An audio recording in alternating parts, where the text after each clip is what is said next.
श्री कृष्ण कहते हैं कि मैं सभी प्राणियों को समान रूप से देखता हूँ। मेरे लिए कोई बड़ा छोटा, अमीर गरीब नहीं है, ना कोई मुझे कम प्रिय है ना अधिक। लेकिन जो मेरी प्रेम पूर्वक आराधना करते हैं, मैं सदैव उनका हूँ। वह सब कुछ करो जो तुम्हें करना है, लेकिन लालच से नहीं, अहंकार से नहीं, वासना से नहीं, ईर्ष्या से नहीं, बल्कि प्रेम, करुणा, नम्रता और भक्ति के साथ। जो व्यक्ति कामी प्रवृत्ति का होता हो, जिसके मन में लोभ होता है और जो अत्यधिक क्रोधी स्वभाव का होता है, उसके लिए नरक के द्वार सदैव खुले होते हैं। अर्थात ऐसे व्यक्ति को तो सिर्फ नरक में ही जगह मिलती है। मनुष्य सब कुछ चाहता है, पर सब कुछ उसे नहीं मिल सकता। आपको जो नहीं मिला उसके लिए पश्चाताप मत करो, और जो आपसे खो गया, जो आपसे अलग हो गया, उसके लिए निराश भी मत होना। समय एक सा नहीं रहता। आज दुख है तो कल सुख भी आएगा, और सुख के बाद दुख भी आना स्वाभाविक है। आपको पूरे धैर्य और श्री कृष्ण पर विश्वास के साथ अपना जीवन निर्वाह करना चाहिए। लोग अक्सर सच कहने से बचते हैं या डरते हैं, पर सत्य कभी छुप नहीं सकता और न ही कभी मिट सकता है। कितना भी छुपा लें, पर सच तो उजागर हो ही जाएगा। इसलिए जो बात सच पर आधारित हो, उसे करने या कहने और मानने से कभी नहीं डरना चाहिए। जो होता है अच्छे के लिए होता है। कभी कभी विपरीत परिस्थितियां हमारी वर्तमान स्थिति को अच्छा करने के लिए आती हैं। मन चंचल होता है, यह इधर उधर भागता है और किसी भी कार्य की एकाग्रता का दुश्मन है। लेकिन यदि यह व्यक्ति के वश में हो जाए तो इससे अच्छा कोई मित्र नहीं है। मन को एकाग्र करना जरूरी है, बस थोड़े से प्रयास और अभ्यास की जरूरत है। जब भी आप कोई बुरा कार्य करते हो या अच्छा कार्य करते हो, आपको लगता है कि कोई देख नहीं रहा, तो यहाँ श्री कृष्ण कहते हैं कि तुम जो कुछ भी कर रहे हो, मेरी दृष्टि सदैव तुम पर है। इसलिए आप यह मत समझे कि आप अकेले हैं, आपके साथ श्री कृष्ण सदैव हैं। हमारी सफलता और असफलता इस बात पर निर्भर करती है कि हम खुद पर कितना विश्वास करते हैं। व्यक्ति जो चाहे बन सकता है, यदि पूरे विश्वास के साथ अपने लक्ष्य पर लगातार चलता रहे। कहते हैं मन के हारे हार है और मन के जीते जीत। जिस प्रकार सकारात्मक विचारों से सफलता मिलती है, उसी प्रकार नकारात्मक विचार असफलता के मार्ग की ओर अग्रसर करते हैं। क्योंकि जैसा हम सोचते हैं, वैसे ही हम बनते जाते हैं, और अपने विचारों के माध्यम से ही हमें नकारात्मक और सकारात्मक परिणाम मिलते हैं।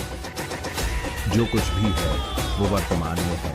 जो बीत गया है वो नहीं आएगा, और जो आने वाला है उसकी चिंता नहीं, बल्कि खुले हाथों से इसका स्वागत करो। जो कर्म में अकर्म देखता है और अकर्म में कर्म देखता है, वह मनुष्यों में बुद्धिमान होता है। कोई भी व्यक्ति जो अच्छा काम करता है, उसका कभी भी बुरा अंत नहीं होगा, चाहे यहाँ या आने वाले संसार में। पूर्ण लगन के साथ अपना कार्य करो, लेकिन उसके फल की इच्छा मत करो, क्योंकि जब आप फल की इच्छा करते हैं, तब कहीं न कहीं आप अपने कार्य में पूर्ण रूप से समर्पित नहीं हो पाते। गति के लिए चरणों पर ध्यान देना आवश्यक है, किंतु प्रगति के लिए सदैव आचरण पर ही ध्यान देना चाहिए। हम जो कुछ भी हैं, वह हमने जो सोचा है उसका परिणाम है। हम अपने विचारों से बने हैं और अपने विचारों से ढाले जाते हैं। जिस प्रकार इस शरीर में रहने वाला बचपन युवावस्था और वृद्धावस्था से गुजरता है, उसी प्रकार मृत्यु के समय वह केवल दूसरे प्रकार के शरीर में प्रवेश करता है। बुद्धिमान इसके बहकावे में नहीं है। जो पहले विष जैसा लगता है, लेकिन अंत में अमृत जैसा स्वाद लेता है। यह सत्व का आनंद है, जो स्वयं के साथ शांति से पैदा हुआ है। सभी स्वार्थी इच्छाओं पर काबू पाना पर्याप्त नहीं है। स्वामित्व और अहंकार को वश में करना भी आवश्यक है, जिसे तुम अपना समझकर मग्न हो रहे हो। बस यही प्रसन्नता तुम्हारे दुखों का कारण है। अभी निराश मत हो, क्योंकि तेरा वक्त कमजोर हो सकता है, तू नहीं। भले ही दुर्बलता ईश्वर द्वारा दी जाती है, लेकिन गरिमा मनुष्य के मन को स्वयं निर्मित है। अंत में सभी आत्माओं को परमात्मा में मिल ही जाना है। यही तो आत्मा का अंतिम लक्ष्य है। आज वो तुम्हारा है, कल वो किसी और का होगा। इसलिए व्यर्थ का पछतावा मत करो। आत्मा अमर है ना, तो इसे कोई शस्त्र काट सकता है और न ही अग्नि इसे जला सकती है। जल इसके तेज को बुझा नहीं सकता और न ही वायु इसे सुखा सकती है। किसी और के जीवन की नकल को पूर्णता के साथ जीने की तुलना में अपने भाग्य को अपूर्ण रूप से जीना बेहतर है। आप बुराई से कुछ समय के लिए बच सकते हैं, लेकिन बुराई तो तुम्हें हजारों की भीड़ में भी ढूंढ लेगी, जैसे गायों की झुंड में बछिया अपनी मां को ढूंढ लेती है। श्री कृष्ण कहते हैं कि सभी जीवों का निर्माता मैं हूं। किसी जीव को कष्ट देकर तुम मुझे खुश कैसे देख सकते हो? मन सफेद कपड़े जैसा है, इसे जिस रंग में डुबाओगे वही रंग चढ़ जाएगा। जीवन में सुख ही सुख है यदि हम आशाओं का त्याग कर दें। जीवन में आधे दुख का कारण आशाएं बड़ी होना है। जो व्यक्ति आपकी कदर नहीं करता उसके साथ रहने से अच्छा है आप अकेले रहें। क्रोध की अवस्था में भ्रम जन्म लेता है। भ्रम बुद्धि को नष्ट कर देता है और बुद्धि के नष्ट होते ही व्यक्ति का पतन हो जाता है।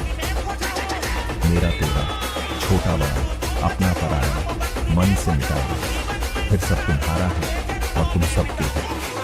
आपको अपना निर्धारित कर्तव्य करने का अधिकार है, लेकिन आप कर्म के फल के हकदार नहीं हैं। अपने कार्यों के परिणामों का कारण स्वयं को कभी न समझें और कभी भी अपने कर्तव्य को करने के प्रति आसक्त न हो।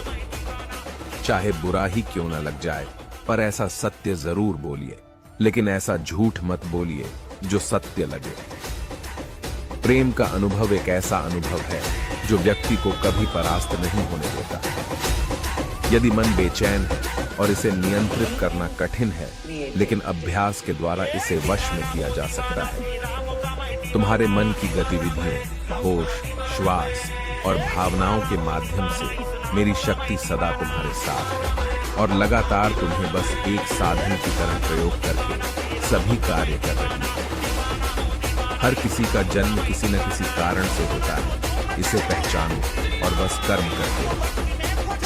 कोई भी मनुष्य पूर्ण नहीं है। किसी न किसी में कोई न कोई कमी होती है और हर किसी में कोई न कोई अच्छाई होती है। इसलिए अपनी तुलना किसी से मत करो, बल्कि पूर्ण निष्ठा के साथ अपना कर्म करो। श्री कृष्ण कहते हैं कि तू करता वही है जो तू चाहता है, फिर होता वही है जो मैं चाहता हूँ। तू वही कर जो मैं चाहता हूँ, फिर होगा वही जो तू चाहता है। जिस व्यक्ति को कोई लगाव नहीं है वह वास्तव में दूसरों से प्यार कर सकता है, क्योंकि उसका प्यार शुद्ध और दिव्य है। कर्म करते समय न तो कोई नुकसान होगा और न ही कोई परिणाम होगा, लेकिन इस निस्वार्थ क्रिया की थोड़ी सी भी प्रगति हमें महान भय से बचा सकती है। इंद्रियों से मिलने वाला सुख पहले तो अमृत जैसा लगता है, लेकिन अंत में यह विष के समान कड़वा होता है।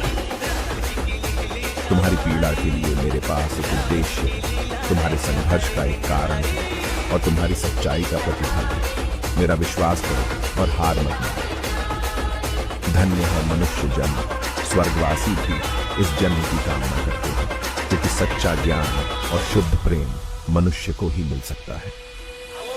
श्री कृष्ण का कहना है कि आपके सिवा दुनिया में कोई भी आपको परेशान नहीं कर सकता। अगर आपको इस वीडियो से कुछ सीखने को मिला हो तो इस वीडियो को और लोगों तक जरूर शेयर करें, ताकि दूसरों को भी इस वीडियो का ज्ञान प्राप्त हो सके। और हमारे चैनल को भी सब्सक्राइब करें, ताकि हमारी आने वाली सभी ज्ञान की वीडियो आप तक पहुंच सके।